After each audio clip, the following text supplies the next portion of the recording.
In any metropolitan area in Canada, there are always pockets of ethnic communities where you can find many types of diverse food ingredients from different cultures.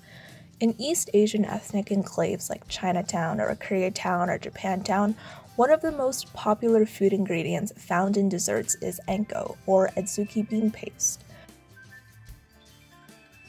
Production is relatively simple. After the beans are harvested from the fields, they are soaked, ground up, and then sweetened with sugar. Although Anko is not very common in Western cuisine, it is one of the most popular and versatile ingredients in specifically Japanese and Korean desserts like sweet cakes, sesame balls, pastry buns, and Korean pancakes, just to name a few. The problem is that all Anko demand and consumption in Canada is currently being fulfilled by only overseas imports, primarily from Japan. Locally sourced Anko is basically impossible to come by, so today we're going to explore the potential for domestic production of Anko in Canada.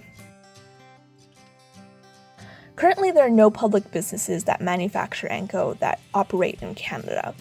However, there are multinational companies like Samjin GlobalNet, Holy Flame, and Shirakiku that are headquartered in Asia, but they have Anko production systems open in the United States. So if there is a lucrative market to sell Anko into, there is a potential to expand those operations of these companies into Canada. And there is a market, especially with growing multiculturalism and the demand for ethnic foods in urban centers. Albeit, it is a small market. Anko obviously is not a commodity, it's a niche product, and as a result, it's going to have a niche market. Since Anko is also more of a food ingredient rather than a finished food product that you'd eat on its own, the direct targets of future Anko producers in Canada is likely not individuals like you and me. Instead, future Anko producers will need to target businesses that will buy Anko in bulk to use in their own separate operations. This includes snack and dessert food manufacturers, restaurants, bakeries, catering companies, and the like, especially those that are located in East Asian immigrant communities or ethnic enclaves, where Anko is the most popular in their cuisine. One of the main benefits of domestic Anko production is the ability to satisfy current demand. Right now, almost all Canadian Anko imports are to either Vancouver or Toronto. This makes sense as these two cities are the homes to most of the ethnic groups that use Anko the most in their cuisine, so the Chinese, Japanese, and Korean populations. And so interested entrepreneurs should look to begin their ventures in either Vancouver or Toronto, where there will be a demand to satisfy and a market to sell into. Of course, there is still the need to have a competitive price and a high-quality product, which is a challenge that future Anko producers will probably need to further evaluate. Economically, domestic Anko production has the most potential to benefit Canadian adzuki bean farmers.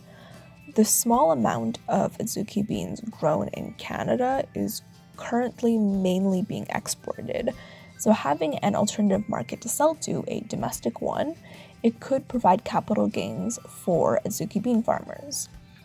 Not to mention, locally sourced foods from farm to table typically results in lower carbon footprints and helps to stimulate the local economy.